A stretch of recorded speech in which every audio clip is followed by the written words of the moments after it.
So what's the solution? So how do we get there? Well, here's the thing. We got to recognize that wealth is intergenerationally created. Most people who get rich don't get rich in a lifetime. Oprah, that's once in a while. Bill Gates, that's once in a while. Most people are intergenerational wealth.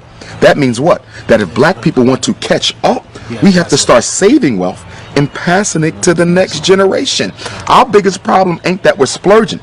Is that every time we splurge, we're stealing from our descendants. You're giving them no inheritance to get started with.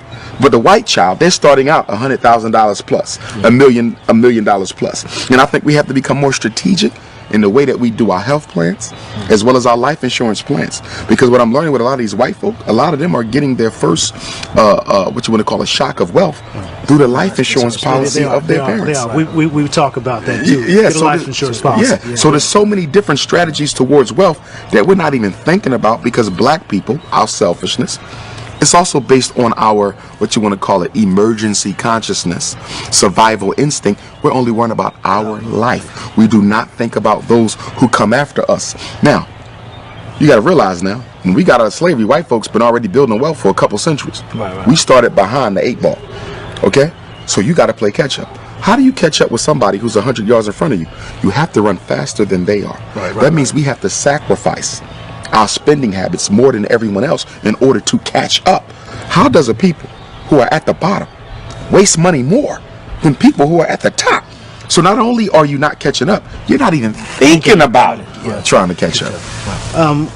This is good, and we got 1,000 questions, and we know you got a flight. We appreciate the time. Thank you. No problem. One fat, meat, juicy point. What would it be before you go? I would say that we have to build our own schools. Everything we're talking about, the only way it becomes normalized, the only way it becomes a part of the collective black consciousness is if the children are raised with it as a group. Remember, all progress is group work. It's teamwork. That means we need all the children in Jackson to be taught the principles of financial empowerment. All the children of Jackson to be taught how to eat healthy. All the children of Jackson to understand what black family means and why it's so important. Until then, it's just a specialty. As we spoke earlier, diet being a specialty, wealth is a specialty. Think about it.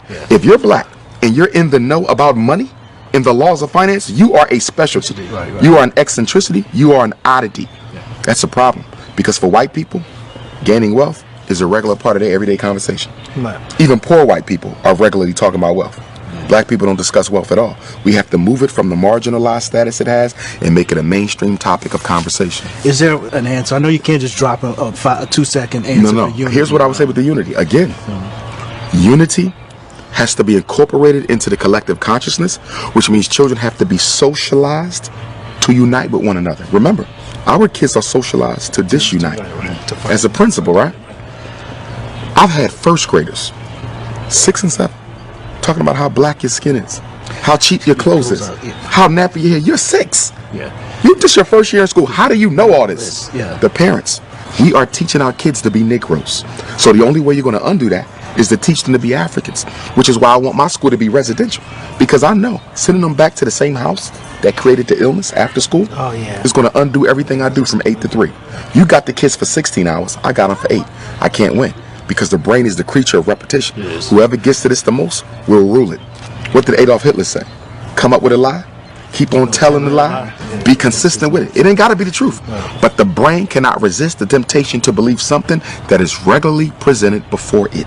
Repetition wins. We give our kids the white folks for the first 18 years of their life, then we want to remake them into Africans for the rest of their life. That's ridiculous. The formidable years of conditioning is birth to 12. The formidable years of conditioning is birth to 12. We give that to white people. And then when they turn 21, they already have habituated. They already have a personality. They already got hard habits. And now we want to re-Africanize them. Who does that? What people have ever gotten free, giving the best years of their children to their oppressor, the manipulator?